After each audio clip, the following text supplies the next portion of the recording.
sejahtera, merpati terbang di angkasa raya, hingga sebentar di pohon rendang. Bersatu kita dalam harmoni bersama, meraihkan iftar penuh girang. Salam sejahtera dan selamat datang kepada semua penonton YouTube TVPSS STLA. Hari ini kami berada di Dewan Terbuka SJKT Ladang Rini untuk menyaksikan satu program istimewa yang penuh dengan semangat perpaduan. Majlis iftar ini diadakan oleh SJKT Ladang Rini sebagai bukti keharmonian antara kaum di Malaysia. Ia bukan sekadar satu majlis berbuka puasa, tetapi satu wadah untuk mengeratkan hubungan antara guru, murid, ibu bapa serta masyarakat setempat.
Cikgu, apakah harapan pihak sekolah dalam menganjurkan program seperti ini?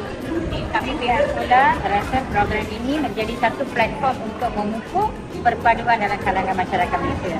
Justru ia juga dapat memberi satu tunjuk aja kepada anak murid tentang perpaduan dan juga budaya di Malaysia. Terima kasih. Salam perpaduan bersama kami sekarang ialah Tuan Saliman bin Selamat, salah seorang tetamu yang hadir pada malam ini. Tuan, boleh kongsikan pendapat tentang usaha SJKT Ladang Rini dalam menganjurkan program seperti ini? Ini adalah satu program yang sangat hebat. Usaha-usaha yang harus dipuji dan dicontohi kerana satu perkara yang baik berjaya menyatu padukan masyarakat. Apatah lagi sekolah ini pada umumnya terdiri dari kalangan orang-orang bukan Islam, tetapi meraihkan puasa ibadah bagi orang Islam. Dan saya sangat impress lah, sama dan tahniah atas usaha yang sangat baik ini. Terima kasih Tuan. Tuan, bersama kami sekarang ialah Tuan Ratu Chandran salah seorang tetamu yang hadir pada malam ini. Tuan boleh kongsikan pendapat tentang usaha SJKT Ladang Tinggi dalam menganjurkan program seperti ini. Terlebih dahulu saya ucapkan ribuan terima kasihlah kepada pihak sekolah yang sudi mengikut saya ke majlis yang berkuasa ini. Ini bukanlah kali kedua di sekolah ni. Ini dah kali ketiga. Kali pertama saya yang menganjurkan program ini di sekolah ini. Ini merupakan satu budaya yang perlu dikongsi oleh semua sekolah. Kita jumpa orang yang Islam ke sekolah kita untuk berpuasa di sekolah kita. Arus dari sini akan berterusan di sekolah kita. Terima kasih. Bersama kami sekarang ialah Puan Julia binti Bukhari. Salam perpaduan Puan. Pada pandangan Puan, bagaimanakah program ini dapat mengakhiri murid-murid serta komuniti sekolah secara keseluruhan?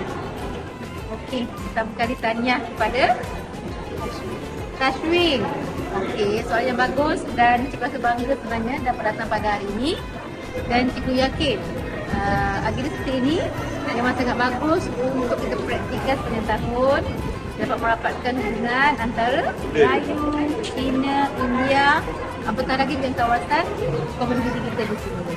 Okey, harapan cikgu akan diteruskan sehingga bila-bila, forever and ever. Tahniah, terima kasih sama-sama.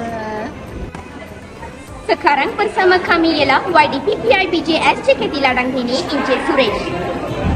Tuan, apakah harapan pihak sekolah dalam menganjurkan program seperti ini? Selamat, salam satu Johor dan Majlis Johor. Okey, program ini adalah satu program di mana satu pertalian bersama dengan masyarakat berbilang kaum seperti Malaysia. Malaysia adalah satu negara yang berbilang kaum. Dan juga program ini juga menunjukkan satu